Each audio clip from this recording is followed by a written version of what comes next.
Dios les bendiga, mis hermanos.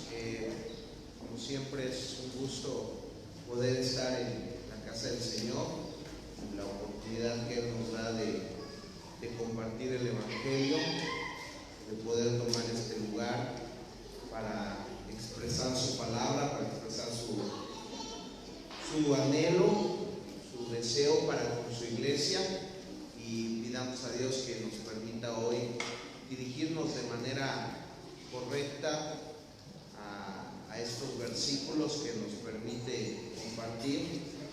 Y los voy a invitar a que vayamos, mientras usted se está acomodando, a Filipenses capítulo 2. Vamos a abrir Filipenses capítulo 2, del versículo 3 al versículo 8. Y ustedes me siguen con la versión Reina Valera. Quiero leer en particular la versión Nueva Traducción Viviente, que es la NTV. Tiene algunas palabras interesantes que en su momento voy a resaltar, pero ustedes sigan con la Reina Valera, y cuando usted lo tenga nos ponemos en pie por reverencia a la palabra del Señor. Si me hace favor, y vamos a leer versículo 3 al versículo 8. Amén. Dice la palabra: no sean egoístas, no traten de impresionar a nadie, sean humildes, es decir, considerando a los demás como mejores que ustedes. No se ocupen solo de sus propios intereses, sino también procuren interesarse en los demás. Tengan la misma actitud que tuvo Cristo Jesús. Aunque era Dios, no consideró que el ser igual a Dios fuera algo a lo cual aferrarse. En cambio, renunció a sus privilegios divinos, adoptó la humilde posición de un esclavo y nació como un ser humano. Cuando apareció en forma de hombre, se humilló a sí mismo en obediencia a Dios y murió en una cruz como morían los criminales. Amén. Vamos a orar y que Dios toque nuestros corazones en esta hora. Dios, te doy gracias. Gracias por tu palabra. Oh Señor, es preciosa, pero qué difícil a nuestra naturaleza, qué difícil a nuestra carne el poder digerir estos versículos. Ayúdame de manera personal a poder compartirlos de la misma manera en que tú los compartirías, en que Pablo los compartiría, sepultando, Señor, todo rastro de contienda, de vanagloria, haciendo morir, Señor, lo terrenal, y que tú capacites a nuestros corazones, a nuestra alma, a nuestro espíritu, a poder beber tu palabra, Dios, y anhelar ser como tú. En el nombre de Jesús, amén. Podemos tomar lugar, hermanos. Y bueno, voy a iniciar tomando algunas referencias, algunas comparaciones en base a lo que estamos viviendo en nuestros tiempos. Me refiero a la vacunación, ¿no?, sobre un problema en general. Obvio que no me voy a referir en ningún momento al virus o lo que se está viviendo, sino quiero hacer una comparativa. Y dejando dicho esto, solo quiero hacer un comentario a cada uno de nosotros como iglesia, hermanos. Este es un tema que quebranta el alma, que quebranta el corazón si logramos digerirlo. Es un tema que por lo menos a mí me golpeó de una manera muy hermosa, y me refiero, me golpeó porque a través del caminar nosotros tomamos ideas de quiénes somos, y en algunos momentos pensamos ser humildes, o pensamos que estamos ganando humildad. Y algo que me golpeaba es que cuando alguien de nosotros piensa estar ganando humildad, ya la perdió. En el momento que uno dice, ya avancé 2 pasos a la humildad, en esos mismos momentos usted ya perdió un paso de humildad. Porque la humildad no es algo que uno pueda reconocer por sí mismo. La humildad es totalmente opuesta. La humildad, vamos a ver, que realmente lo único que hace es dejarnos ver cuán soberbios, cuán altivos, cuán orgullosos, cuán egocéntricos somos. Entonces, es un tema precioso y quise tomar el punto de la vacunación y de los virus. Se me vinieron a la mente palabras domingueras y ya saben que yo no soy doctor, pero luego me meto en problemas con las palabras, ¿no? Y se me venía a la mente el concepto antígenos, y luego se me venía a la mente los anticuerpos, y luego las vitaminas, la vacunación, qué tipo de inyección es, si es trae vitaminas o si son antígenos, cómo se crean anticuerpos, cuando el cuerpo deja de crearlos por alguna razón y entonces la enfermedad crece y crece y se llega a ser crónica. Me puse así como que me sentí Doctor House, me sentí el Good Doctor, bueno. Apareció Grey Anatomy, bueno, todas las series ya saben, ¿no? Que ya las ves y sientes que puedes operar a alguien en la calle. Y dentro de toda esta temática entendí, o el Señor me puso en mi corazón titularle al tema humildad, la vacuna contra la división. ¿Sí?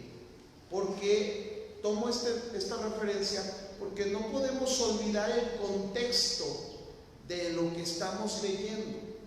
Al nosotros exponer la palabra como hemos tratado de ir haciéndolo a través de esta predicación expositiva, no podemos en cada predicación perder el hilo, perder el propósito por el cual la carta se escribió, para poder entender mejor el panorama. Y recordemos que la carta fue escrita para que se pueda vivir con gozo en medio de la tribulación, y para la iglesia, para ayudarla contra los efectos de la división, ¿se acuerdan? Y hemos mencionado ya varias ocasiones que Pablo, en medio de todo lo que está aplaudiéndole a los filipenses en cuestión doctrinal, porque entendían bien la escritura, pero en medio de eso él sabía que había divisiones dentro de la iglesia, y dentro de esa división había una en particular que va a mencionar en el capítulo 4 contra Evodia y Sintique, contra dos mujeres. Y es interesante este concepto, porque en nuestros días es muy difícil, hermanos, es muy difícil por el mismo egocentrismo, por nuestra misma altivez, por nuestro orgullo, soberbia, poder reprender a alguien públicamente, hermanos, porque ese mismo orgullo va a provocar que la persona se defienda, salte y pelee, ¿no? Lo interesante es que cuando se leyó esta carta a los filipenses, dentro de los oyentes, ¿quiénes estaban? Evodia y Sintique, entendiendo en su momento que la iglesia sabía que había un problema dentro de la iglesia por estas dos mujeres, que no eran malas ni tenían una mala doctrina, tenían una situación que hasta el día de hoy se ha inflado aún más, que es esta situación del ego, del orgullo, ¿no? Y Pablo, de alguna manera sabiéndolo, las confronta públicamente a las dos en su momento. ¿Con qué propósito? Con que él sabía que la iglesia ya tenía una vacuna, la vacuna de Cristo, que es la única que puede dotar a la gente para que la humildad pueda acrecentarse, ¿sí? No que, porque vamos a decir, te meten la vacuna, pero no nomás es una vacuna, luego te dicen ahora hay que comer esto y dejar de hacer esto, ¿cierto o no?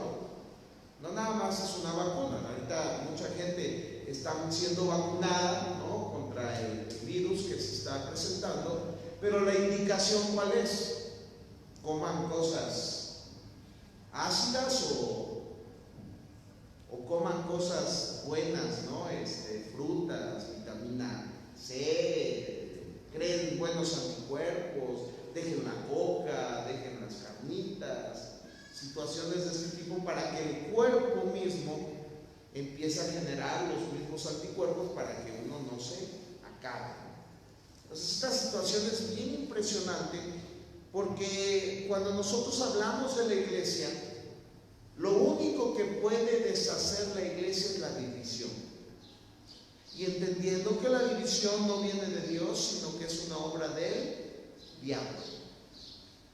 Y por eso es que inicia en la versión, voy a estar leyendo ya la versión Reina Valera, porque Pablo en los primeros 2 versículos, o en el primer capítulo, habla sobre los problemas que él está enfrentando para que la iglesia que estaba preocupada por él pierda o se goce y tome valor para poder seguir adelante. Pero en el capítulo 2 les empieza a dar a entender que si la iglesia tiene el concepto correcto de lo que es Dios, de lo que es el gozo del regalo que tenemos, entonces ahora si hay algún afecto, si hay algo bueno que la iglesia ha aprendido, si hay algún amor, le invita a la iglesia que ahora tiene que estar unánime, sintiendo una misma cosa y tomando esto, teniendo en común una misma cosa. Es interesante porque nosotros somos comunidad cristiana Príncipe de Paz.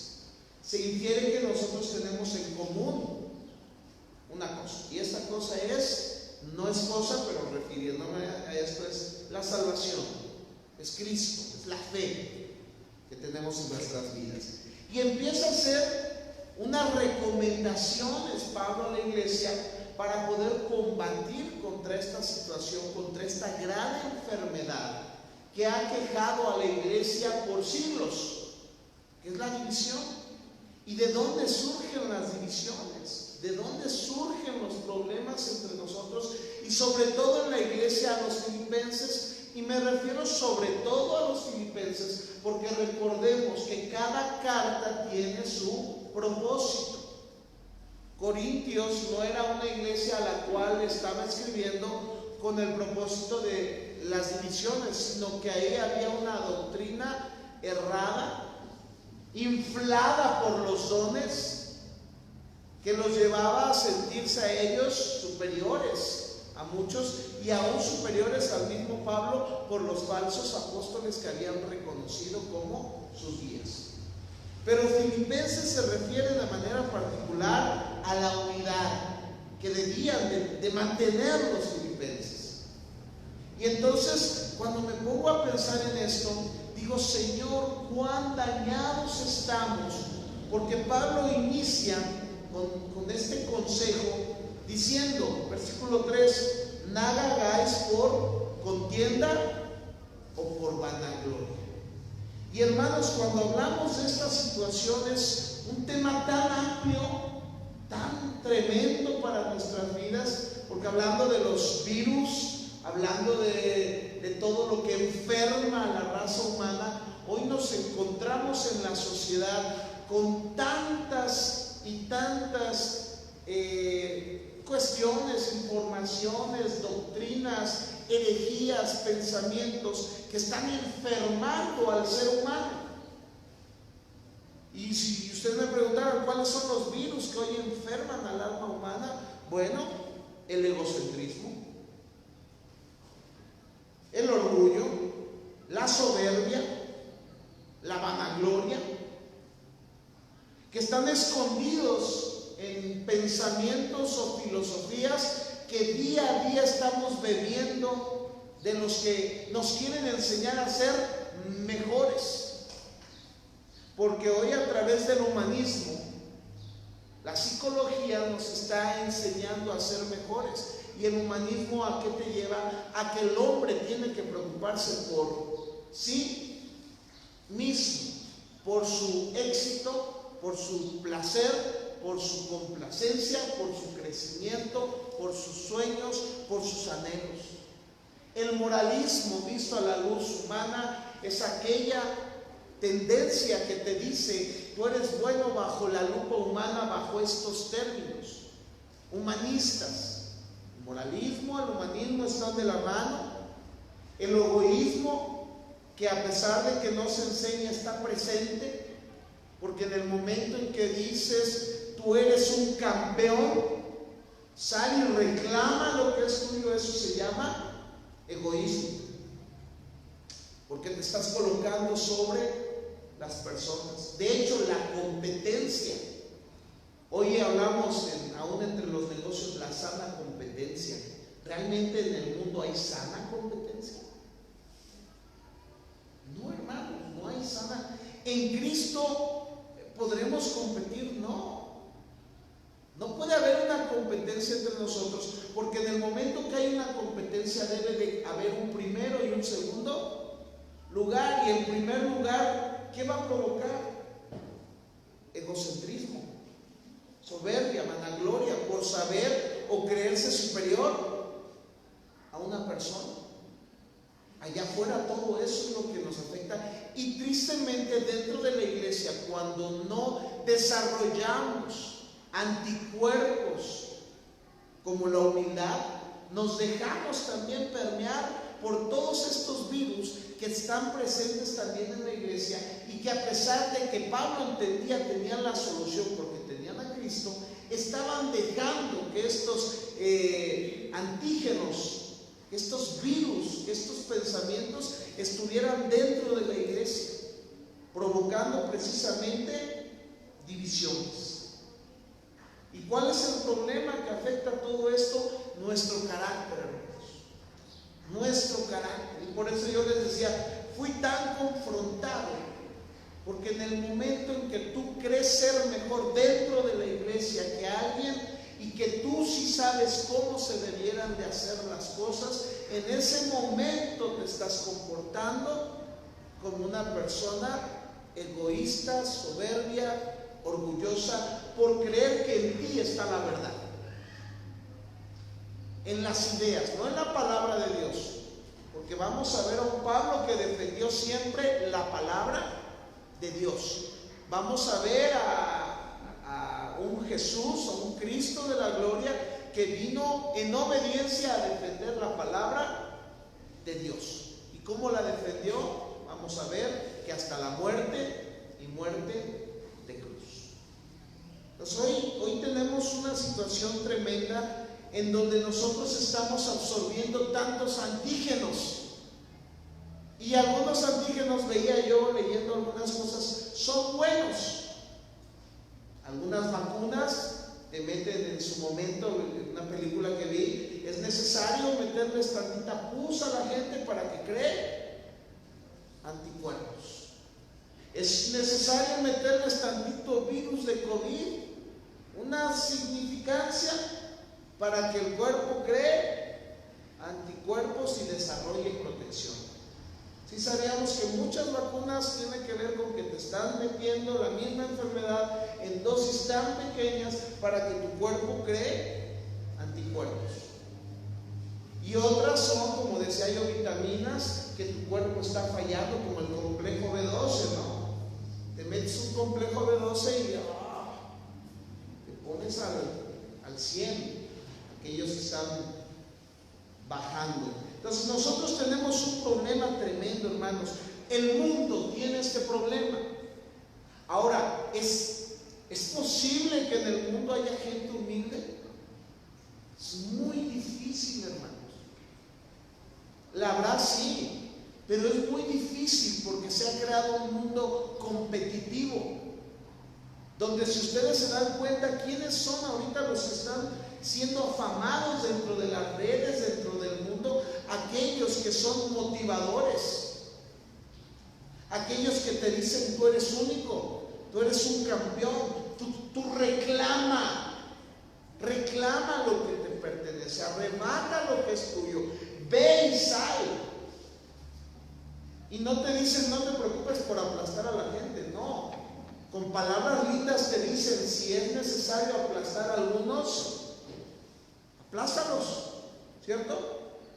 ¿Y cuál es el pensamiento de nosotros mismos? A veces al estar tan inmersos dentro de esta enfermedad, hermanos, que es el egocentrismo, el orgullo. Que aún yo pensaba ahorita que estaba ahí, los padres en esta tierra, cuando se sienten orgullosos de un hijo, ¿cómo lo expresan? Mira, mi niño, es el más guapo de todos. Orgullo, es mejor, toca mejor, orgullo. Y si se lo dices al niño, ¿qué le estás haciendo? Inflándolo, para que en el momento que esté con las demás personas, él pueda sentirse mejor y nazca en él este espíritu de competición, de orgullo, de altivez, de soberbia, en donde eres mejor que yo, entonces yo voy a ser mejor que tú, pero no por una razón correcta, sino simplemente por una competencia errada, donde alguien quiere ser mejor que otro para sobresalir, no importando si lo tiene que pisotear, si lo tiene que hacer llorar. Y sin querer estamos formando a nuestros jóvenes líderes, a las personas bajo esa línea. No estoy hablando de la necesidad y de la importancia de explotar las virtudes, de acrecentarlas, de dar el máximo en lo que podemos hacer o en las virtudes que Dios nos ha dado. No estoy hablando de eso, porque eso es una responsabilidad nuestra. Que nosotros, al identificar dónde Dios nos ha hecho buenos para algo, lo podamos hacer. ¿Para qué, hermanos? Lo hemos dicho repetidas ocasiones en estos tiempos. Para su gloria, ¿cierto? Para su gloria. Quiero ser un buen médico para su gloria. Quiero ser un buen clorero para su gloria. No para que yo aplaste a mi competencia, no para que yo tenga y entonces pueda conseguir, comprar, llenarme de las cosas terrenales que realmente me van a destruir. Me encantaron dos versículos, si me quieren acompañar ahí mismo en Filipenses capítulo 3, versículo 7.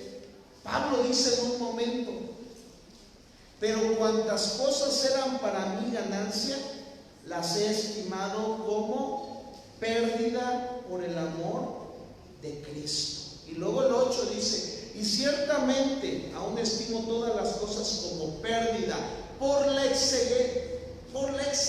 ¿Quién era Pablo, hermanos?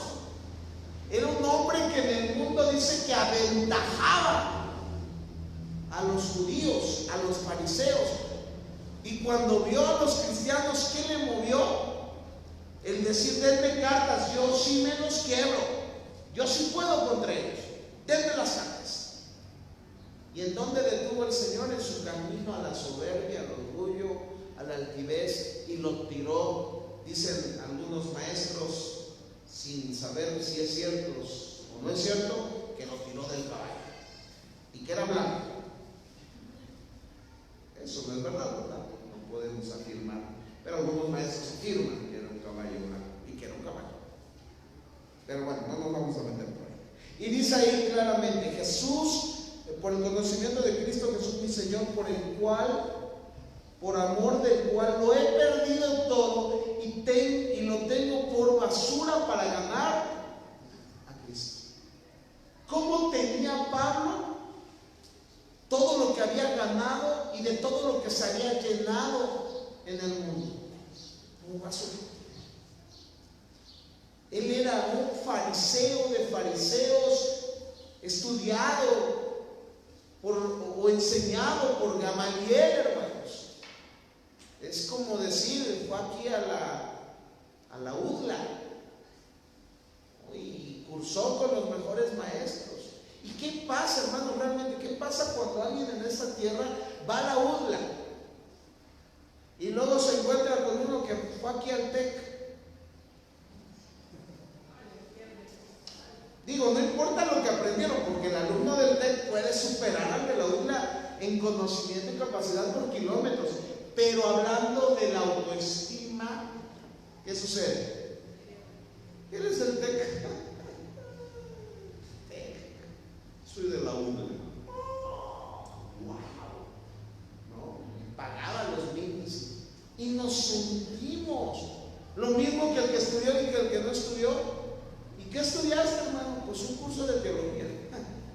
¿Está bien? ¿Y tú? Ay, humildemente, soy licenciado, ingeniero, lo que a usted le guste. ¿Por qué? Porque no valoramos ciertas cosas con el valor que se debieran de valorar. Estamos en esta generación. ¿Por qué? Porque nos han metido precisamente toda esta psicología de la superación personal. Porque nos hemos sentido depresivos. ¿Saben por qué hay depresión? Por el exceso de autoestima. Y usted dirá, ¿cómo? La depresión viene por la falta de autoestima. No. La depresión viene por el exceso de autoestima, porque crees que mereces más de lo que tienes. Y al no poderlo tener, te frustras y te deprimes. Pero ¿quién te dijo que te mereces más de lo que tienes? A la luz cristiana, ¿merecemos algo, hermanos? Como cristianos, ¿merecemos algo? Nada. Y lo que tenemos es la gracia de Dios. Un peso es lo que Dios te ha dado, y con eso debiéramos de estar gozosos. Pero ¿por qué no lo estamos? Porque están los virus antígenos volando por las frases, pensamientos, películas. Yo sé que usted va a decir, ay, el hermano bien espiritual, y luego se va a lo. Pero me llama la atención una serie que se llama La Ley de los Audaces. Y son dos licenciados. Uno que falseó su grado de Harvard. Pero está bueno. Pero cuando lo estoy viendo, digo, Señor, me estoy bebiendo una dosis de soberbia. Porque ya cuando salgo quiero salir trajeado. Porque veo a los tipos con sus trajes que se ven pero preciosos, y las camisas, y luego agarran el deportivo, ¿no? Y entonces salen, no, pues aunque sean caros. Pero la soberbia, hermanos, yo lo que quiero que entendamos es que da risa, pero ahí nos va dando la soberbia, porque es una soberbia. Soberbia infundada, soberbia errónea, tonta. Porque yo diría en este momento, saco mi Ducati y pasa una del año, ¿y qué va a pasar con mi autoestima? Obvio, veo al tortillero, ¿no? Paso al lado del tortillero y ya me pone y el tortillero, yo todavía como humilde, a ver, la verdad, porque no menosprecio. Pero se para al lado de mí alguien que trae una del año, inmediatamente creo merecer más y me deprimo porque digo, mira, y quedo inconforme con lo que tengo. ¿No es eso lo que vivimos? Todo esto nos está dañando, y entonces llegamos a la misma iglesia y empezamos a batallar entre nosotros, precisamente porque queremos dentro de la iglesia ser mejores, más, dominar, colocar nuestras ideas, pensamientos. Yo lo puedo hacer mejor, soy mejor, tengo la verdad, Él lo sabe. Y los jóvenes, hermanos, no, ese pensamiento ya es viejo. Y la Biblia no es de viejos y nuevos. La Biblia nunca pasa en sus principios. Hoy pensamos que meter música nueva es de jóvenes, y olvidar los coritos porque son de viejos es lo mejor. Y últimamente me dicen, mamá, oye, ¿quién estás escuchando? Y hay un artista ahí que, cristianoide, que canta unos coritos bien bonitos, de los viejitos, pero así arregladitos. Y entonces ahí estoy yo escuchando coritos. ¿Cuál es la diferencia de lo viejo y lo nuevo? Que nuestras ideas, nuestros pensamientos empiezan a determinar qué es lo mejor para nuestros tiempos. nuestra forma de andar, vestir, hablar, todo eso, hermanos, nos está dañando, porque además de sacarnos adelante, nos está sepultando, sobre todo en la iglesia. Llévalo al psicólogo, tiene baja autoestima, necesita superación personal. Por eso cuando escucho yo a ese famoso que ya les he dicho muchas veces y que dice: tú y aún Marcos Witt, tienes un campeón en ti, saca el campeón. Y cuando tú te mides con Marcos Witt y cantas Yo te busco, y te das cuenta que sí buscas a Dios, pero no cantas como Marcos Witt, y buscas al campeón y no lo encuentras, además de sentirte útil dentro de la iglesia, puedes llegar a deprimirte y a querer hacer más, pero no con el propósito de alabar y glorificar a Dios, aún en una predicación, hermanos. Yo mismo me expuse y digo: ¿cuál es el propósito de querer hacer un buen sermón? Tengo que cuestionarme a mí mismo: ¿cuál es el propósito? Ganarme la empatía de la gente, ganarme el respeto por la predicación, o simplemente exponer su palabra para su gloria. Y cuando tú empiezas a ver, te encuentras dentro de ti mismo que hay cosas que todavía dices: ay, voy a predicar para predicar mejor que el pastor, para predicar mejor que el pastor Gerardo, y voy a cantar así, y voy a hacer esto para hacerlo mejor de lo que los otros lo han hecho. Y cuando uno viene con estos pensamientos, lo único que está haciendo uno es caer en dejar que esos virus vayan matando más y más y más y más contra lo que Cristo nos vacunó. Porque la iglesia, cuando Cristo viene a nuestras vidas, nos vacuna contra todo eso. Pero necesitamos hacerlo morir. Dice una parte en Santiago 4:1, ustedes pueden leerlo si quieren. Santiago 4:1 dice: ¿de dónde vienen los problemas? ¿De dónde vienen las guerras? Hermanos, ¿se acuerdan del caballo de Troya? ¿Se acuerdan de esa destrucción tremenda? ¿Por qué fue? Por una mujer. Yo la quiero, no, era mía, pues ahora me la quedo. Dámela, no te la doy. El amor al hijo: no, mi chiquito, vamos a defenderlo hasta la muerte. Entonces, se dan cuenta de dónde nacen las guerras, de dónde nacen los pleitos, de nuestros corazones, hermanos, de nuestras pasiones, de nuestros deseos infundados, que están lastimando al mundo y que tristemente están lastimando a la iglesia. Porque hay divisiones, hermanos. Porque las divisiones por herejías, doctrinas realmente a la luz bíblica erradas, se van a presentar. Pero recordemos que en Filipenses no es este el caso. Hay una buena doctrina, pero se está presentando una división.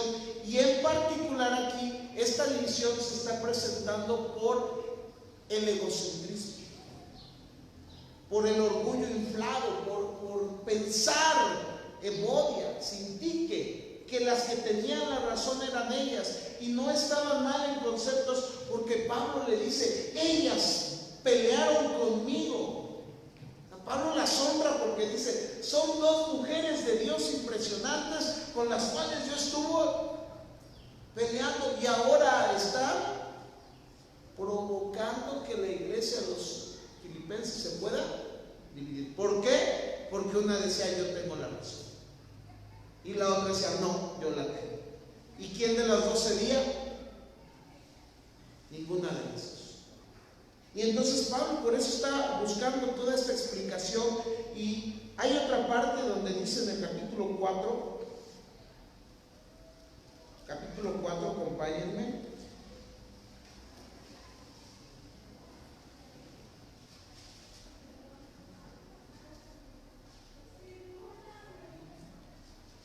Versículo, bueno, ya se me perdió, amados hermanos. ¿Cuál les dije en la pasada? 3, ¿verdad? 3.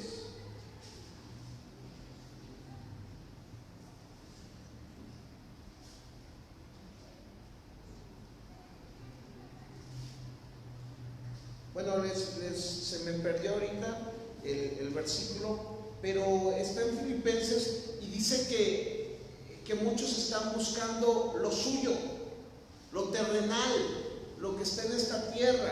Si alguien me ayuda a encontrarlo, dice ahí terrenal al final del versículo, para que lo leamos juntos. Se me fue realmente el versículo. Será el 3, 18 y 19. A ver cómo dice mi hermana. Dice, porque ahí andan muchos, de los cuales os dijo muchas veces y aún ahora me estoy llorando, que son enemigos de la cruz de Cristo, el fin de los cuales será perdición y cuyo Dios es el vientre y cuya gloria es su vergüenza, que solo piensan en lo terrenal. Ahí es, muchísimas gracias. Que solo piensan en lo terrenal. Su Dios es el vientre. Y cuando hablamos del vientre, no precisamente son los apetitos por comer algo, sino cuando su Dios es el vientre, su Dios son sus emociones. ¿Sale? La palabra esplachón, que se usa para la palabra estómago, tiene que ver con el estómago literal y tiene que ver con las emociones. ¿Por qué? Porque ¿dónde recaen las emociones, hermanos? Sí, en el estómago, y por eso la toman ahí de esas emociones. Porque de alguna manera son nuestras emociones las que nos guían. La gente ha dicho, ¿no? Cuando se ponen muy nerviosos, ¿qué llega a suceder? Pierden aún el control, que llegan a tener pues problemas de que se hacen del baño, hermanos, por los nervios, las emociones que le ganan. Entonces son nuestras emociones por buscar lo que queremos, y cuando no se hace lo que queremos, no hasta temblamos, hermano, no hasta crujimos dientes, nos ponemos rojos, colorados, y empezamos, no es quién me la hizo, sino quién me la paga. Porque cae en nuestro estómago y empezamos a buscarles con quién desquitarnos. Y Pablo, para seguir de donde estamos en el capítulo 2, versículo 3, para no irme atrasando tanto, dice: no hagáis nada por contienda o por vanagloria, antes bien con humildad, estimando cada uno a los demás como superiores. Hermanos, esta sociedad está capacitada para reconocer que alguien es superior a uno mismo. ¿Estamos capacitados?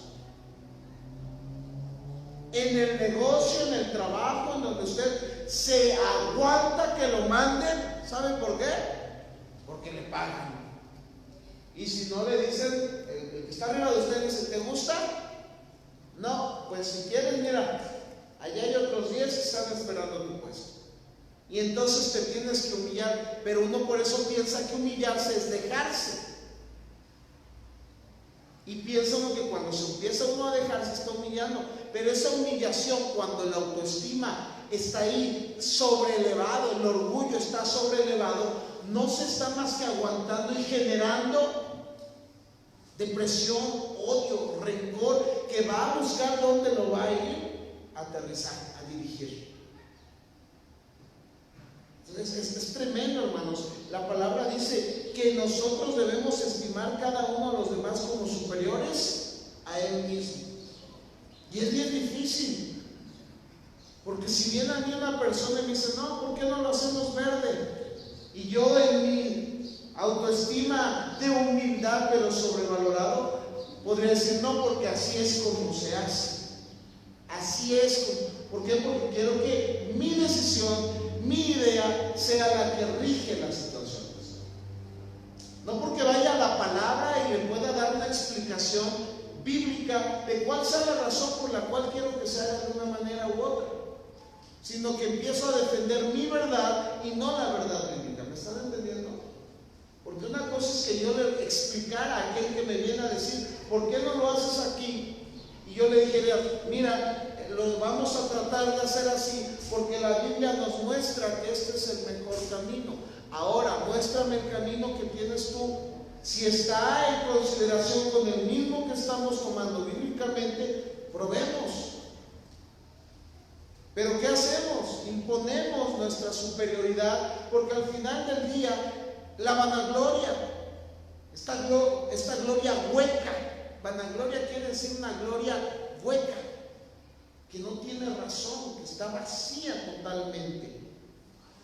Y eso provoca que entonces nosotros deseemos tener la razón para ganar en el pleito. Por eso dice que nada hagamos por contienda ni por vanagloria. Porque el contencioso, ¿qué va a hacer? Va a tratar de buscar aliados para imponer su voluntad. Va a generar una lucha de poder. No se preocupa en dañar a la iglesia, a terceras personas, se preocupa porque su idea sea la correcta. Y entonces tú te pones a pensar cuántas veces has luchado por ideas tuyas y no por ideas bíblicas. Y por eso les decía yo, este pasaje debiera exponernos a todo, por lo menos a mí me dejó expuesto y desnudo, a recapitular por qué estoy haciendo las cosas y por qué las quiero hacer de una manera u otra. ¿Por ser aplaudido? Porque el que está en la vanagloria, el vanaglorioso, tiene una idea excesivamente elevada de sí mismo. Y por esa razón ve que los demás son inferiores a él y piensa que él tiene la razón. Y dice, yo soy mejor y haría mejor las cosas.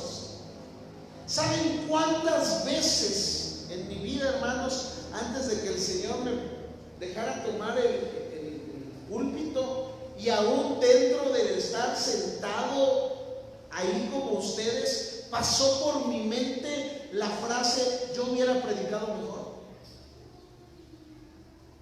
No saben la cantidad de veces que a mí me pasó por la mente, yo lo estaría haciendo mejor. ¿Qué es eso, hermanos? Soberbia, vanagloria, porque me estoy sintiendo superior al que lo está haciendo. Y estoy considerando al que lo está haciendo como alguien inferior. Y cada que suba la predicación, si estoy bajo ese camino de la gloria vana, voy a tratar de hacerlo mejor para obtener el reconocimiento de la gente y que al final pueda venir uno y me diga, hermano, el sermón estuvo buenísimo. Y aunque usted lo haga o no, aquel que está luchando por la vanagloria, ¿qué será? Solamente una inflada al globo que ya está sobreinflado. Decía un predicador, o dice, porque está vivo Chuyo Olivares, no me inflen, no me aplaudan, no me digan, porque luego nos inflan y ustedes mismos nos tiran del cielo. Qué bonito predica tal, y cuando las cosas van mal, ¡pum! El mismo que te adoló es el mismo que te dispara, es el mismo que va en tu contra. ¿Y qué hacemos los que buscamos la vanagloria? Viene la depresión, porque entonces estamos sintiendo que fallamos. Entonces, me estoy tardando, hermanos, para exponer en lo que estamos luchando con tantos virus, pensamientos, ideologías que están tratando de destruirnos. Satanás es lo que provoca la división. ¿Qué le dijo a Eva? Con que dijo Dios que no comáis. Con que dijo Dios. ¿Y tú le crees? ¿Y tú le crees que eso fue correcto? No, y le da una media verdad. Más bien van a ser como dioses. ¿Y qué es lo que buscamos como humanos, hermanos? Ser aplaudidos, ser bendecidos, tener lo que los dioses del Olimpo tenían. Poder. Cuando tú ves de la mitología griega, nórdica, los asgardianos, Thor, para ellos, ¿cuál era el beneficio de llegar allá? Te voy a estar esperando con un pedazo de carne grandísima y un tarro de chela. Y habrás triunfado si moriste en batalla. Y buscaban morir en la batalla para poder llegar allá y ser adulados como los dioses que estaban ahí. ¿Cierto? ¿Y qué es lo que buscamos como humanos? Llegar a niveles más altos para sentirnos con el poder de ser como dioses. Y en estas palabras Pablo les está diciendo, no miren, versículo 4, no miren cada uno por lo suyo propio, sino cada cual también por lo de los otros. Empieza a dar el consejo correcto de cómo acabar con la división. Y acabar con la división inicia cuando tú empiezas a ver por los demás y no por ti mismo. Pero qué difícil es, amados hermanos. Porque, repito, estamos llenos de tantos pensamientos, de tanta información, de tantas logías, de tantas palabras. Y entonces empezamos a buscar gente que nos acompañe en nuestra campaña. Vean las grandes historias, las caídas de los reyes, aún la Biblia. Vean a David y a Absalón. ¿Cuál fue el consejo de Ahitofel? Párate afuera de la casa y empieza a recibir los que vienen con el rey. Y diles, ven, a ver qué pasa, qué necesitas. Es que vengo a pedir al rey. No, mira, ya sabes que está bien ocupado. Él, como ya es rey, no te puede atender bien. Pero si yo fuera rey, ¿y qué empieza a hacer? Ganar prosélitos. Y empiezan a hacer grupos. Absalón empezó a hacer su grupo, manejado por Ahitofel, para dividir el reino. No, si yo fuera el pastor, si yo llevara esto, si yo hiciera las cosas, se harían mejor. Ven, únete a mí y buscar aliados, hermanos. Eso fue lo que pasó con David y Absalón. ¿Y qué logró Absalón? Logró su cometido, hermanos. No sacó al rey huyendo, porque en el rey ciertamente había humildad de Dios. Y dijo, es mi hijo, no puedo luchar contra él, me voy. Ahora, ¿qué sucedió? Dios puso las cosas en su lugar. Y es bien difícil ahí. Ahí empieza lo difícil de nosotros, porque no estoy hablando de doctrina, hermanos. Porque la doctrina, creo yo, hay que defenderla, hay que mostrarla, hay que enseñarla, porque ahí sí la historia muestra que Jesús mismo murió por defender la palabra. La palabra, no sus ideales, la palabra. Pero cuando no es así, hermanos, soltarle a Dios las circunstancias y dejar que Él se encargue, eso es lo más difícil, porque nuestra misma vanagloria, nuestra misma soberbia nos impulsa a querer hacerlo y triunfar sobre esas situaciones. Qué difícil es ver algo que tú dices, esto está incorrecto, no va a causar muerte, pero no es así. Y qué difícil es soltarlo y decir, Dios, te lo dejo y déjame verlo como tú lo ves. Las cosas, a las personas, a las empresas que se realizan dentro de la iglesia. Y esto es impresionante, hermanos. Por eso sigue diciendo, y Pablo empieza a aterrizar con lo que es la vacuna, con lo que va a crear anticuerpos, con lo que el cuerpo cristiano, porque somos un cuerpo, ¿cierto? Somos un cuerpo en Cristo. Y si el cuerpo en Cristo no está nutrido, ¿qué es lo que va a pasar entre nosotros? Va a empezar a fallar una de las partes de nuestro cuerpo. Y tal vez llegue hasta la división. Hablando de un cuerpo, ¿cuál sería la división, hermanos? Que te amputen el pie, que te saquen un riñón, que te deje de funcionar el páncreas. Tantas cosas que generan, que provoca esto, que la iglesia enferme o llegue la iglesia no a morir, porque la iglesia es de Cristo, pero una iglesia local llega a morir por causa de que se afectó un punto en el cual no hubo ya solución. Y entonces ya hay iglesias por ahí que eran de 200 y se fueron 50, y vamos a decir que ya anda manquita la iglesia. ¿Por qué? Porque le mocharon el brazo. Y ahí anda el brazo, imagínense lo que es como la familia Adams. ¿Se acuerdan de la mano, no? Que anda caminando sola y que es como una entidad que tiene cerebro. Y ahí va la mano. Y así hay muchas iglesitas, hermanos, que andan así como la mano caminando. ¿Por qué? Porque se dividieron y se llevaron un cerebrito en una mano y ahí quedó el cuerpo sin nada. Y esto está sucediendo. Y Pablo, a través de estos versículos, va a empezar, y yo sé que estoy siendo largo, pero viene la parte más hermosa, más difícil de poder entender y la cual nos va a impactar. Porque Pablo entonces, en el versículo 5, empieza a dar una solución impresionante. Haya pues en vosotros el sentir que hubo también en Cristo Jesús. Da la solución. Y entonces, ¿hacia dónde lleva Pablo a la iglesia de los filipenses? A ver las ideas de Pablo. Inmediatamente voltea a la iglesia a observar al consumador de la fe, al Rey, al Creador, aquel que tiene la solución. Y no solo la tiene, la vivió, la expuso con su vida. ¿Cuál es la forma? ¿Cuál es la fórmula?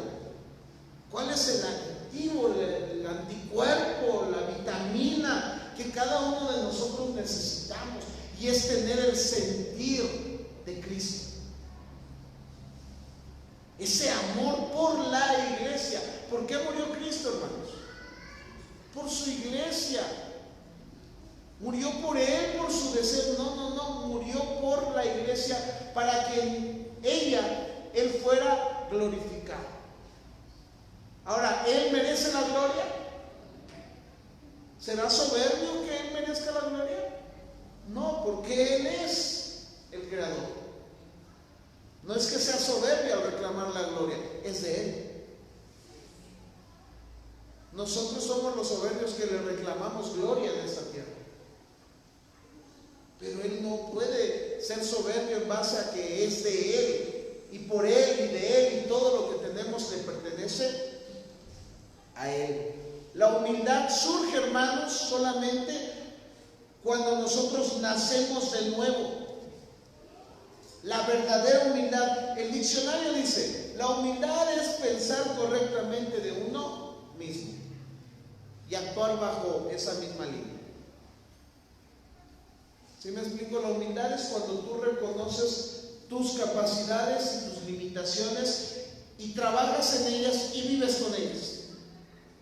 Tranquilo, sin presumirlas, sin estar conforme o inconforme, simplemente es aceptar quien tú eres sin competir. El diccionario coloca así la humildad. ¿Y quién es el único que realmente puede provocar una humildad correcta? Jesucristo. Por eso Pablo dice, haya en vosotros este sentir que hubo también en Cristo Jesús. Porque vamos a ver más adelante qué fue lo que él hizo. Se humilló. Se humilló. Aquel que no debía humillarse y que tenía la capacidad para no humillarse, se humilló. Y empezamos, hermanos, porque yo empecé a ser confrontado. Dije, Dios mío, ¿cuántas veces no me quiero humillar ante alguien? Cuando tú te humillaste por decisión propia, ¿alguien lo motivó a humillarse? No, él mismo se humilló y se hizo hombre. Se degradó, se vació de lo que él es en su posición, no en su naturaleza, en su posición como Dios. Él se hizo igual a usted y yo, hermanos. Es algo que a mí por lo menos me impresionó. ¿Buscó lo suyo Jesús? Nunca buscó lo suyo. Voy a leer de corrido esto y voy a ir dando explicación. Dice, haya pues en vosotros este sentir que hubo también en Cristo Jesús, el cual siendo en forma de Dios, no estimó el ser igual a Dios como cosa a que aferrarse, sino que se despojó a sí mismo, tomando forma de siervo, hecho semejante a los hombres, y estando en condición de hombre, se humilló a sí mismo, haciéndose obediente hasta la muerte y muerte de cruz. Se humilló por una preocupación real, hermanos, porque la humildad provoca una preocupación real por los demás, por las personas. Visitar a las personas es parte del ministerio, hermanos. Sí. El problema es que hay dos problemas. ¿La visita real o la visita tiene corte proselitista? ¿Me explico cuando digo corte proselitista? Cuando yo visito a alguien con una intención que yo mismo tal vez veo, porque Jeremías 17:9 dice: engañoso es el corazón y perverso. Les predicaba la semana antepasada a los jóvenes, solamente lo mencionaba y les decía cuán perverso es nuestro corazón. Pero en este tiempo, ¿cómo es el corazón para la sociedad? Bueno, déjate llevar. Si tú sientes como que lo amas, que la amas, como dijo Luis Villa, entrégate. Tú déjate llevar. Hemos caído en una sociedad donde las emociones nos llevan a pensar que somos buenos. Me encantaba lo que nos decía Brenda de algo que se hace en el evangelismo. Enseñaba a los jóvenes un dispositivo y les decía: a ver, ¿eres bueno o eres malo? ¿Cómo te consideras? No, pues pienso que soy bueno. A ver, pon tu dedo en esta huella digital y se va a hacer un reconocimiento de si eres bueno o malo. Y pues ponían el dedo y no pasaba nada. ¿Qué pasa? No, esto indica que eres malo. No, yo soy bueno. Porque todos pensamos aquí ser buenos, ¿sí o no? ¿Alguien tiene un concepto de sí mismo que es malo? Debiéramos de tenerlo. Porque la humildad en Cristo inicia cuando reconozco qué tan caído estoy, qué tan bajo estoy. Porque por mi culpa el ser divino se hizo hombre. Que por mi culpa y por mi maldad aquel que no merecía morir, murió. Por mi pecado. Y si Él dice que hay pecados, por cuanto todos pecaron, están destituidos. ¿Merecemos algo realmente de Dios? Nada. Entonces, hermano, ¿usted es bueno? Y me permito hablarles así, hermano, porque yo mismo, a mí mismo, como dijeran por ahí, me veo como una persona desde hace mucho tiempo, pero ahora más. Porque la Escritura es un espejo. Y cuando Jesús te empieza a decir: yo me despojé de mi gloria, de lo que yo soy, y empiezas a pensar que Él, que no tenía por qué despojarse, lo hizo. Y yo no me quiero despojar de mis pequeñas ideas y sueños. Diría una hermana: te sientes como basura, cochinada. Y ahora entiendo cuando Jacob decía que era el gusano de Jacob. Ahora entiendo cuando la Biblia dice que nuestras obras, nuestras mejores obras, son como trapos, perdónenme la expresión, pero es lo que dice en el original, como trapos menstruosos. Creo que es lo más bajo. Y son nuestras mejores obras, sin Cristo, hermanos. Y es tremendo, hermanos. Nosotros, ahora, la humildad que nosotros ganamos es precisamente cuando reconocemos quiénes somos. Ahora, la humildad obra en el mundo, no. Si usted pregunta sobre la humildad en los romanos en este tiempo, en los griegos, ¿qué era la humildad? Yo les pregunto, amados, ¿creen que era una virtud o un defecto? Para los romanos la humildad era un defecto. Para los griegos la humildad era un defecto. Porque la humildad te llevaba a pensar en los demás, a tener consideración en los demás, y eso era visto como debilidad. En el pensamiento romano, ser humilde y ser bueno no era de romano, no aplicaba. Por eso ellos eran tan terribles con las condenas, con las torturas, no aplicaba su corazón. Y cuando decían mata, mataban sin problema, porque no había en ellos una humildad que dijeran: no mates, pobrecito. y al mínimo pobrecito te descartaban. Y usted salga a la política, hermanos. Usted salga a trabajar a la política, usted salga a trabajar en las empresas en donde te dicen: necesito que me traigas este resultado. Pero es que no puedo y tendría que hacer. No me importa lo que hagas, tráeme el resultado. ¿Y qué hace el hombre? El hombre que no entiende el propósito de Dios va a ir a perder todas sus convicciones por ganar el mundo y perder a Dios. ¿No dice el Señor: el que gana el mundo se pierde a sí mismo? Esa es la realidad. Pero cuán difícil es, porque repito, el concepto de nuestros días, ¿cuál es, hermanos? Tanto que en la iglesia dice: es que si te está yendo bien es porque Dios está contigo. Entre más próspero eres, es la señal de que Dios está contigo. Se metió el pensamiento a la iglesia. Tanto así que ahora los que no tienen, digan: estás pecando. Algo estás haciendo mal, que por eso no viene, por eso no baja la unción de prosperidad. ¿Quién dijo en la Biblia que el cristiano iba a ser rico? Aquí. Porque el cristiano ya es rico. Ya es rico, ya lo tiene todo, hermanos. ¿Y ahora qué pasa entre nosotros? La depresión entre nosotros es un factor que está marcando a los cristianos como aquellos que no están conformes con lo que Dios nos está dando. Como cristianos, hermanos, yo cuando me veo digo: ay, Señor, me deprimo, y me pongo a pensar en por qué me deprimo y digo: ay, Dios mío, ¿por qué me deprimo?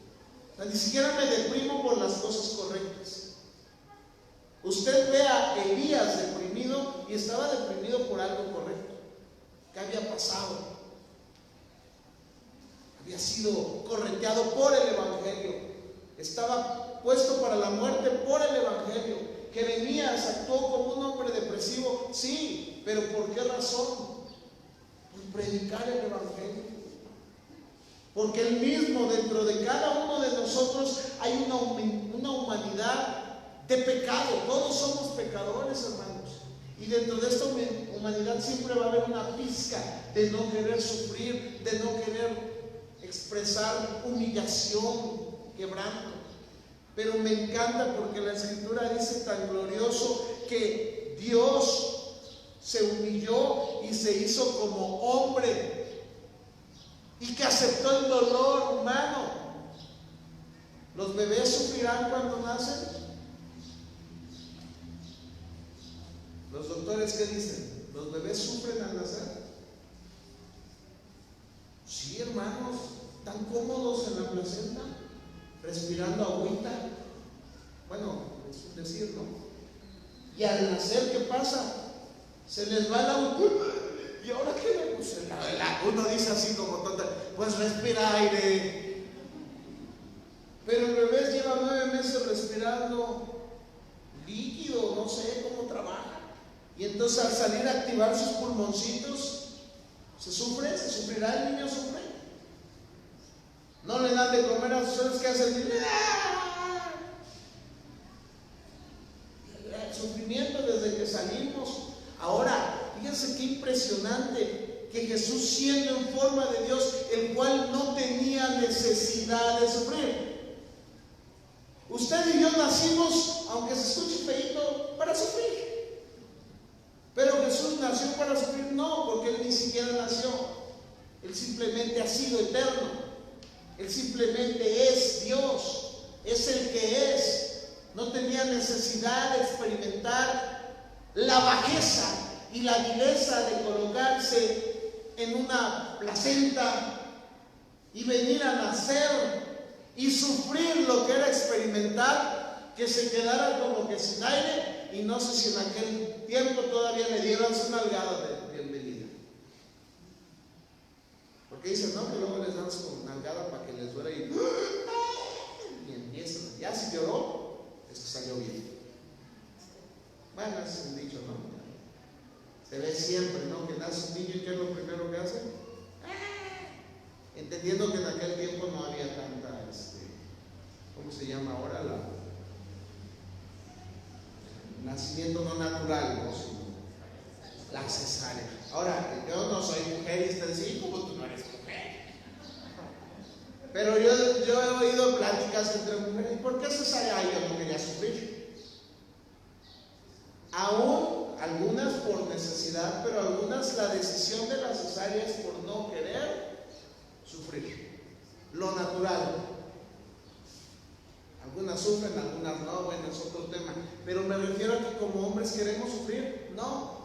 Pero de alguna manera el destino está marcado en parte a que estamos sufriendo por muchas situaciones y sobre todo por el pecado. Es el pecado, hermanos, lo que nos lleva a este punto. Y nadie quiere sufrir, pero el que no merecía sufrir se hizo hombre. Y empieza Pablo precisamente a mostrar la humildad de la manera correcta para que entendamos quién nos vino a dar una cátedra de humildad. Dios mismo nos vino a enseñar en carne propia cómo ser humilde. Porque siendo Dios, no se aferró. No sea así como cuando no. Es que yo recuerdo una persona que trabajó en Pemex, ¿no? Y todos era pues el jefazo. Y se aferraba a esa autoridad que había recibido durante tantos años, ese respeto que le daba a la gente, que cuando llegaba a la iglesia querían que la gente se le cuadrara como si estuviera en Pemex el hombre. Y se aferraba y llegaba y pasó, hermanos, y hablaba así como un político, y quería que la gente lo reconociera. Los artistas, ¿qué quiere? Hoy vemos, bueno, no de los recientes, de los de, se convierte Yuri. ¿Qué es lo primero que piden los artistas cuando llegan a una iglesia? Que les den el lugar para cantar, ¿sí o no? Yo soy cantante, no te sientas. Allá afuera eras cantante, aquí eres una nueva criatura. Y hasta que Dios obre en tu corazón y sepas la razón por qué alabarle y tu ego se te desinfle, debieras de pasar a cantar. Porque en el momento que tú subes a un Camilo, que tú subes a una Eva Luna y que tú subes a ese tipo de personas, lo único es que su globo inflado se infla de maneras impresionantes. Y hoy son, ¿cómo le dicen? Influencers. Ya hablo como las abuelitas, son influencers. Que están influyendo a los jóvenes para mal totalmente. Aplauden, sale en La Voz México del Camino, ¿no? Y con sus bigotes mal hechos y sus aretes y los jóvenes que piensan que ellos son cristianos se alientan. Mira, yo quiero ser como ese. Qué terrible peligro para la iglesia. ¡Qué terrible! Porque hoy entonces nuestros jóvenes, en lugar de querer parecerse a Cristo, el cual se despojó de sus sueños, quieren tomar los sueños de afuera.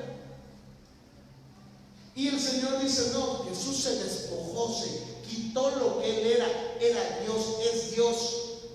Se quitó lo que Él merecía y se vino hacia el suelo.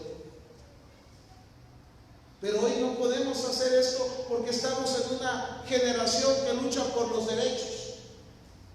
Perdónenme si yo ignoro, pero no sé si fue en este siglo, en el pasado, que se redactó la Carta de los Derechos Humanos. Y una vez que se empezó a redactar las cartas o los escritos de los derechos humanos, la humanidad empezó en un declive aún peor. Porque surgió el derecho de las mujeres, el derecho de los niños, el derecho de la sexualidad, el derecho al matrimonio, y no porque no tengamos derecho a ciertos derechos. El problema es que cuando el mundo vive sin Cristo, los derechos que reclaman no son derechos cristianos, no son derechos espirituales, son derechos de mi propia naturaleza. Y ahora si la Escritura dice que una persona que quiere tomar una relación con del sexo opuesto y reclama que el gobierno le dé una carta de matrimonio, ahora luchan por esos derechos sin que ellos entiendan, sin que les importe que el derecho del matrimonio aún es bíblico y tiene una razón, y que es procrear, que es la familia. El derecho de los niños surge para que las familias puedan ayudar a los niños. Pero ahora, ¿cuáles son los derechos de los niños? Que los niños puedan hacer lo que les da la gana. Y desde ahí, ¿qué pasó con los maestros? Perdieron los derechos correctos para poder tratar de educar mejores generaciones. Y vi un mensaje que rapidito decía, sale un pequeñito y le dice la maestra 2 más 2, y le dice 44. 2 más 2, 22. No, pues ¿cómo va a ser 22? 2 más 2 son 4. No, maestra, 2 más 2 son 22. No, estás mal. Estoy mal. Y se va a quejar con los papás. Mamá, el maestro me dijo que estoy mal porque le dije que 2 más 2 son 22. Y él dijo que eran 4. No, mijito, ese maestro no te va a corregir. El que te corrige soy yo. Y el papá dice, aunque estés mal, pero yo voy a defender a mi criaturita. Y va y lo defiende, ¿no? Y la corren, la sacan en los diarios porque estaba atentando contra los derechos del niño de decidir y expresarse como ellos quieren. Y entonces se empezó a decir, no, pues que ahora 2 más 2 eran 22, ¿no? En contra de las leyes, de la matemática, del raciocinio, de la lógica. Pero está bonito el final porque entonces entra a la escuela y le dice el director de la escuela, bueno, le tenemos su finiquito. Son 2,000 de un pago atrasado y 2,000 de su jubilación. Son 4,000. No, pues, está equivocado. Y las cámaras, ¿no? ¿Cómo no? 2 más 2 son 4,000. No, 2 más 2 son 22,000. Así que pague. Y es una reflexión que dice hasta dónde estamos equivocándonos y estamos forzándonos a caer en las mismas actitudes por causa de todo lo que vivimos. Pero Cristo no enseñó así. Si hay un sentir en Él, dice, necesitamos soltarnos, ¿no? Dice, Él no se aferró a Dios como cosa que aferrarse, sino que se despojó a sí mismo, se vació, la palabra kenosis, que ha derivado de doctrinas. No voy a hablar de doctrinas porque no es, aunque tiene una belleza doctrinal lo que estamos leyendo, poderosa para entender que Jesús es Dios y es hombre. ¿Sí? Verdadero Dios y verdadero hombre. Algunos cuando dicen que se vació, dicen que perdió su forma de ser divino y que entonces Jesús no era un verdadero Dios. Y no se vació de su naturaleza, se vació simplemente de lo que Él tenía derecho, hablando de los derechos. Y entonces Él, teniendo el derecho de nacer en un palacio, ¿en dónde nació? En un pesebre. Y teniendo el derecho de poder obtener todo el mundo, Él vivió con todo prestado, hermanos. Yo les digo de mi persona para no hablar de las demás, ¿qué puede preocuparle a un hombre? A veces es que no tengo mi casa en esta tierra para ofrecer. Y cuando vemos al Hijo de Dios, a Dios mismo, el creador de todas las cosas, cuando Él vino a nacer en un pesebre prestado, rentado por una noche. No solamente eso, hermanos, Él nunca tuvo nada. ¿Cuál fue su profesión, hermanos? Carpintero. Y Él andaba depresivo, ¿no? Es que mi papá me dejó el oficio de carpintero. ¿Y saben qué? El que tenía derecho de todo iba a las casas a ofrecer sus servicios. Aquel que no tenía necesidad de regatear o de que le regatearan, la gente seguramente le regateó. La gente seguramente inconforme, no por un mal trabajo, sino por su naturaleza pecaminosa, probablemente le regresó algún mueble. Y no porque estuviera mal hecho, sino simplemente porque la naturaleza humana es mala. Cuando viajó con los discípulos, hermanos, traía carro. Uno en qué se preocupa, ¿no? Yo digo, ay, cuando andaba en triciclo vendiendo globo. Y entonces uno recuerda eso y se hace uno como el chiquito, ¿no? El sufrido. Yo recuerdo cuando andaba empujando mi triciclo sudado y gritaba, cloro, pido. Y tú solito aminorizas lo que es bueno, lo que no es malo. No, y viene la soberbia. Ahora por lo menos ya tengo carro. Pero repito, ves un carro mejor y dice, algún día voy por eso. Y empieza tu lucha. Cuando Jesús, cuando necesitaba ir de un lugar a otro, ¿qué hacía? Pedir prestado un bote. ¿Tuvo un bote Jesús? ¿Tuvo casa? Cuando los discípulos le dijeron, Señor Jesús, bueno, pues te vamos a seguir, pero pues por lo menos donde reposar la cabeza. Jesús les dijo, no tengo dónde reposar. El dueño de todas las cosas no tenía dónde reposar su cabeza. El dueño de todas las cosas, cuando entró para cumplir una profecía, no traía ni cabello, ni caballo, ni asno, sino que tuvo que pedir prestado un asno. Y nosotros, hermanos, ay, no tengo carro, tengo que andar en coche, denigrando, y ahora con la pandemia, no tengo, y te deprimes. ¿Por qué? Porque tenemos un sentido sobreinflado de lo que nos merecemos. Cuando tú volteas atrás y ves a la gente que anda caminando sin zapatos, y no nos medimos con la gente como debiéramos de medirnos. Nunca nos medimos con los de abajo de manera correcta, sino de manera incorrecta. Y con de los de arriba nos medimos de manera incorrecta. Porque con los de abajo nos medimos para sentirnos mejores.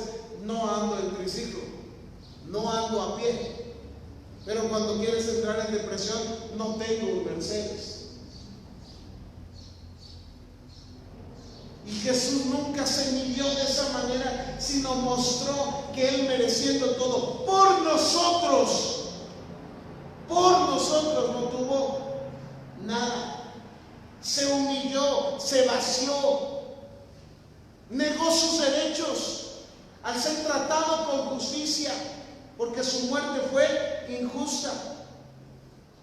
Aún su última comida, ¿tuvo un lugar donde comer con su gente? No, vamos a pedir el aposento alto. Vamos a pedir, hermano, Él murió. ¿Tenía tumba donde lo metieran? Ni siquiera una tumba fue prestada o regalada, si usted quiere.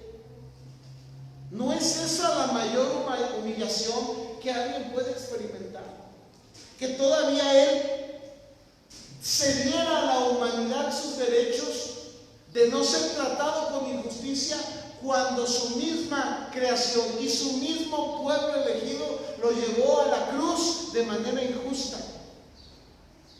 ¿Y quién dejó que pasara eso? Él. Porque la Escritura dice, y Él se humilló. Ahora, si ustedes están agarrando el por qué estoy diciendo todo esto, es porque Pablo quiere hacerles entender a la iglesia que Cristo se había despojado de todo con un propósito, y este propósito es que la iglesia creciera y estuviera unida, para que Evodia y Síntique pudieran reaccionar junto con los demás, de que si ellos estaban actuando de una manera orgullosa, altiva, egocéntrica, inflada, en ese momento se dieran sus derechos a favor de la unidad de Cristo. ¿Sí me están entendiendo el por qué estoy diciendo todo esto? No es que solo me quiero extender en el sermón. Es que cuando Cristo nos dice que Él vino y se dejó de todo lo que Él merecía. Pero no, hermanos, hoy ¿qué es lo que nos dicen? No, tú eres un campeón. ¿Qué te dicen hoy? Debes ser el mejor. Nunca cedas tus derechos. Nunca cedas tus ideas. Lucha por ellas, aférrate. Ahora en el mundo, hermanos, para hacer las cosas, tal vez sirvan este tipo de ideas. ¿Por qué no? Porque tenemos que luchar allá afuera contra toda esa maldad. Pero aquí, hermanos, esto sirve. Lucha, empodérate, conquista, exige, declara, reclámale a Dios lo que es tuyo. ¿Se da cuenta lo de diametralmente opuesto de cómo funcionó Jesús y cómo funcionamos? Nosotros queremos reclamarle a Dios lo que nos pertenece, y lo que a Él le pertenecía lo cedió por amor a nosotros. Wow, a mí esto me empezó a dañar interiormente, porque digo, Señor, hoy entiendo que si en algún momento pensé estar entrando en humildad, Señor, me doy cuenta cuánto me falta para poder empezar a ser humilde. Porque tengo que vaciarme. Tome cada uno su cruz y sígame. No solo eso, sino que Él no exigió nada. Cuando vino cuando vino Pilato y le dijo, yo te puedo salvar, le dijo, tú no puedes hacer nada. Yo estoy cediendo todo esto y no estoy exigiendo que me salven. ¿Y nosotros qué exigimos? Que nos salven, que nos reconozcan, que nos aplaudan, que seamos vistos, elogiados, saludados. Y cuando esto no sucede, por nuestro exceso de autoestima, nos enojamos. Es que le falta autoestima a la señorita, al joven, al hermano, al pastor. No le falta autoestima, le sobra. Porque quiere que se le dé algo que él mismo no merece. Porque el que se merecía todo se hizo hombre y fue a la muerte, y muerte de cruz. Lo peor. No solo Él nos mostró que venir al mundo y degradarse en el mundo había sido la forma más hermosa del amor que Él nos tiene, sino que aún Él mismo aceptó que su muerte fuera la peor muerte que podía existir en ese tiempo, la más denigrante. ¿Nosotros qué queremos? ¿Cómo queremos morir, hermanos? ¿Cuál es nuestro concepto de una muerte? Ay, se murió dormidito. Yo quiero morirme así. ¿Y qué tal cómo murió Isaías? Partido en dos. ¿Cómo murió Pedro? Crucificado de cabeza. ¿Cómo querían acabar a Juan? En una olla de aceite hirviendo. ¿Cómo murió Judas? Quemado, por eso la flamita, los que creían en San Judas. ¿Sí sabían eso? Por eso trae la flamita. Porque fue muerto quemado. Le sale la flamita. Todos los discípulos, hermanos, en su muerte, y aún los que, ¿se acuerdan los que vimos Pablo, apóstol de Jesucristo? La película que apenas sacaron hace 3 años, que al final se ve que están un grupo de cristianos que van a salir en Roma al Coliseo, y que dicen, y aparece ahí Lucas y dice, vamos a orar porque no importa la vida o la muerte, sino dónde vamos. Y están orando por ser salvados, y son salvados, no, van y mueren. Y para nosotros el que a veces Dios no cumpla nuestros caprichos es un signo de que Él no nos escucha, cuando probablemente nos escucha más de lo que nosotros creemos, y está trabajando en nuestras vidas para hacernos mejor para su gloria. Y me encanta por eso este capítulo, hermanos, porque nos debe de dejar desarmados de nuestras ideologías humanas, no de la palabra. Porque si usted lee correctamente, dice que Él se hizo hombre, se humilló a sí mismo, haciéndose haciéndose obediente. ¿Tenía Jesús la necesidad de obedecer? Fíjense, decía un teólogo, vino a la tierra a obedecer a sus padres. ¿Tenía necesidad de obedecerlos siendo Dios? Era Dios, ¿por qué va a andar obedeciendo? Y en las redes sociales, perdónenme, ven ustedes a personajes, y disculpen otra vez, casi una contándole al Espíritu Santo, hay una niña ahí, y van a caer en 1, 2, 3, Espíritu Santo, tíralos. Y la gente que está en las emociones, en el esplachón, ¡ay, qué poder que despliegue! Herejía. ¿Cómo va a obedecer el Espíritu Santo semejantes ideologías? Si lo único a lo cual se aferró y se acató él fue a ser obediente a la muerte, y muerte de cruz. La enseñanza más poderosa para nosotros es entender la humildad a la luz de cómo Cristo nos las logra dibujar en su vida, en su caminar, en estos versículos que parecen ser los más hermosos de toda la Biblia. Algunos han dicho que Romanos capítulo 3, del versículo 20 en adelante, está el centro de la Escritura. Algunos otros han dicho, o muy pocos, que Filipenses capítulo 2, con este himno de lo que Dios hizo, expresa de manera más poderosa el centro de lo que es la Biblia. ¿Por qué, hermanos? Porque es impresionante. Si tú y yo logramos entender lo que Cristo hizo por nosotros, entonces dejaremos de pelear. Y lo que hagamos para su iglesia lo haremos por Él, aferrados a Él, porque Él se despojó de su gloria. Lo cual nos invita a despojarnos de nuestra vana gloria, de lo que nosotros anhelamos, y trabajar en conjunto para que Él sea glorificado. Porque ese era el problema de los filipenses.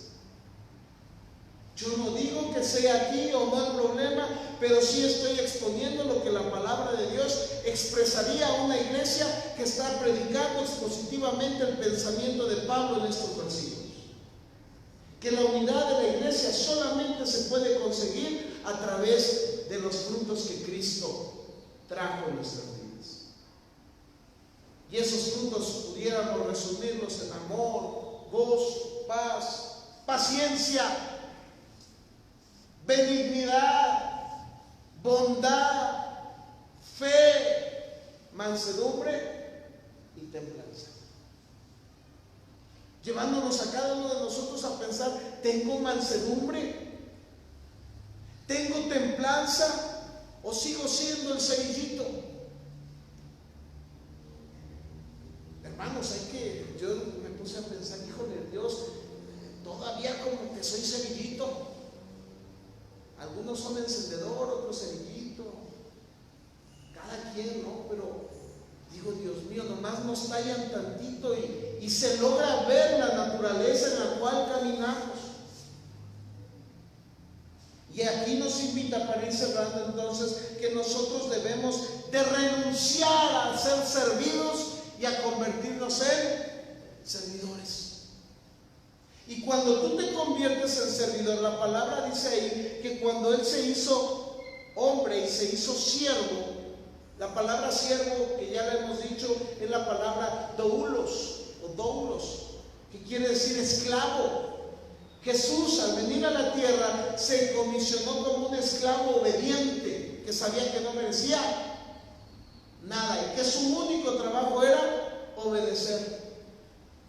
Dios te ha puesto a ti, me ha puesto a mí en lugares, hermanos, hagámoslos como siervos, obedeciendo su palabra, entendiendo que hay muchas formas de trabajar en unidad.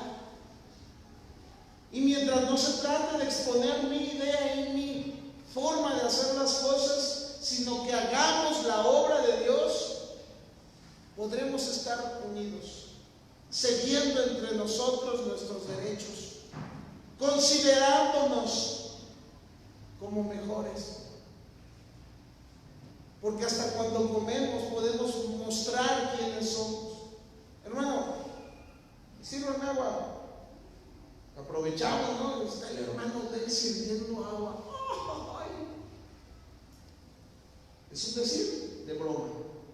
A ver, venga, yo quiero agua, venga, aquí. Como diciendo, ahorita tengo el sartén. Y ahora domingo, sírvame, tráigame, póngame a calentar más tortillas. ¿Por qué creen, hermano, que los diáconos, es una historia hermosa para ir cerrando, por qué creen que los diáconos necesitaban 3 requisitos? ¿Cuáles eran, hermanos? ¿Alguien se lo sabe? Los 3 requisitos de los diáconos. Sabios. ¿Qué más? Llenos del Espíritu Santo. ¿Y qué más? A ver, alguien que se acuerde. De fe. Tenían que tener 3 requisitos en especial. ¿Por qué sabiduría? ¿Por qué de buen testimonio? ¿Por qué llenos del Espíritu Santo? Porque en el momento que ellos iban a servir a las mesas, se iban a presentar con muchos hermanos que les iban una cosa a reclamar. Oiga, me trajo las tortillas frías, hermano. Todavía el hermano que no le paga a la gente, sino que lo está haciendo por amor, llega a la mesa del otro hermano y el hermano le reclama porque las tortillas están vacías y el hermano no se puede parar a calentárselas porque ya vio que hay un mesero, y entonces trata al hermano como mesero. ¿Qué necesitaba el diácono? ¿Qué necesitaba el servidor de mesas? Sabiduría para poder responder. Sí, hermano, discúlpeme, ahorita se las caliento, pero no en un fingimiento, sino en un amor real que solamente se obtiene cuando uno está lleno del Espíritu Santo y de buen testimonio, para que no digan, no me va a servir ese hermano, quién sabe si se lave las manos. Es un decir. Entonces, los servidores de las mesas tenían 3 requisitos, hermanos. Ahora, los requisitos, y ahí sí hablo en base a la palabra de Dios, los hemos tirado los suelos, como diciendo, no importan. Y por no importarnos esos requisitos, la iglesia pelea. Porque el que llega a ser el servidor de las mesas no tiene una llenura espiritual. En el momento que el hermano le pidió algo mal, ¿qué pasó? Ya se enojó el hermanito, el que está sirviendo, y ya le dijo, pues vaya, sírvase usted. A mí me ha tocado ir hermanos que le dicen, hermanos, sirvan aquí, pues ya les estaban frías, pues caliénteselas. Y yo digo, aleluya. ¿Por qué? No porque el hermano sea mejor o no, pero estamos luchando cada uno de nosotros con muchas cosas. Y entonces otros se la guardan, porque aquí no es de guardársela. Lo que hace el Espíritu Santo y su llenura es cambiarnos. No es que se la guarde y a la otra que le toque al servir, me la cobro. No, sino realmente decir, Señor, así como tú te dejaste crucificar, así como tú te dejaste golpear, así como tú dejaste que se te enjuiciara de manera incorrecta, así como se te menospreció, Señor, a favor de la unidad de tu iglesia, me voy a humillar por ti, para tu gloria. Pero tú sabes lo que hay en mí, entonces tu obra en mí. Porque ¿podremos nosotros cambiarnos? ¿Podremos nosotros mismos cambiarnos, hermanos? Es la obra de su Santo Espíritu que está entre nosotros, y que es la única que nos va a cambiar. Cerramos entonces. Y estando en condición de hombre, se humilló a sí mismo, haciéndose obediente hasta la muerte, y muerte de cruz. Que el Señor nos ayude, hermanos, a soltar nuestros reclamos. Que el Señor nos ayude a encontrar la humildad que Él da, que Él enseñó, que Él modeló, por bienestar de nuestra comunidad, por bienestar de nuestra iglesia. Y que si, como decía, leí por ahí, la humildad no es de los pobres, hermanos. La humildad tiene que ver con algo diferente. Decía ahí en una parte que leí, ¿cómo son las personas humildes vistas afuera? No fue una búsqueda bíblica. Solamente le puse en Google, ¿cómo son las personas humildes? Y me arrojó un estudio que decía, le otorgan valor al trabajo duro. Hay que venir a hacer aseo. Ay, no, que voy a andar metiendo las manos ahí en los baños, manchándome. No. Le dan valor. Vamos, porque eso es de valía. Un decir, no encuentran placer en superar a los demás. Ahora que jugamos básquet, yo puedo ver que ha sido en momentos bonitos, porque jugamos por jugar, por divertirnos. Pero por ahí se ve de repente entre nosotros mismos nuestro espíritu competitivo, ¿no? Y de repente ya cuando un equipo va como perdiendo, ya, vale, no, vamos a darles, vamos a acabarlo, ¿no? Y luego cuando uno va ganando, como el viernes, ¿verdad, hermano? Que íbamos, gane, pues están chavos, se te sube luego, ¿no? Y ya cuando te ganan, no, pues es que están grandotes. La excusa para no reconocer que perdiste y que venimos a eso, a disfrutar de un momento, pero nunca ser mejor o sentirme superior a los demás. Es bonito porque se ve entre los padres como la mamá así le da el golpe al hijo, así como que le quita el balón, ¿no? Órale, eres mi chamaco. Pero luego nosotros que vemos a los que son más pequeños, como que, ay, nomás le hacemos como que le vamos a proteger para no lastimar. Pero cuando son familia, ¡ay! Se da de entre ellos, ¿no? Por la confianza. Es bonito ver todas estas reacciones entre nosotros como humanos para ser mejor. Pueden tolerar mejor la falta de atención. Una persona humilde puede tolerar mejor la falta de atención. Porque ¿de qué carecemos, hermanos? Es que nadie me escogió a mí. ¿Se dieron cuenta? Me escogieron al final del grupo. O ya como no habían a quien escoger, me escogieron a mí. Y entonces el que no tiene humildad quiere que lo escojan primero a él.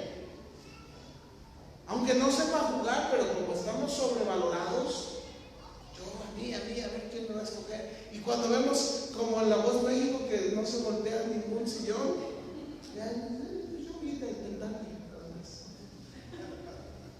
Una persona con humildad no le importa si le toman la atención o no, porque él sabe quién es. Y en la iglesia debemos de saber que somos hijos de Dios. Cede más ante los prejuicios. Ay, no, es que los ricos por allá, no, que ricos, no seas prejuicioso. No, que los pobres así, que así, que con educación, con no suena la boca. Ay, no, que maleducados son. Cedemos ante los prejuicios. Tal vez no tienen la mejor educación. Vamos a ayudar, no a juzgar. Porque es bien difícil ayudar y es bien fácil juzgar. Y al final dan una importancia relativa a sus virtudes. Es hermoso cuando tú ves a alguien realmente y que dice, oiga, usted es un predicador impresionante, un músico, una cocinera, y la persona realmente, aunque lo sabe, no le da importancia a lo que ella tiene capacidad de hacer. No se infla por lo que es, porque muchos de nosotros nos inflamos por quienes somos. Soy doctor, soy ingeniero, soy cirujano, soy el florero de la colonia, soy Dellinger Monterrosa, ¿no? Hasta nuestros apellidos suenan. Y cuando dices Monterrosa es con cuidado. Y algunos dicen hasta límpiame para decir mi nombre. Decía Palazuelos, nosotros somos de una generación de tipo no sé qué positiva, hasta la cuarta generación nuestra sangre sigue siendo, presumiendo por cosas tan locas. oí por ahí. Entonces, hermanos, la humildad nunca va a presumir de lo que se tiene, sino simplemente se va a usar en beneficio de la iglesia. Que Dios nos ayude y vamos a orar para que nuestra iglesia pueda entrar en este sentir. Haya en vosotros este sentir, esta actitud que hubo en Cristo. Y si la logramos, estaremos mejor.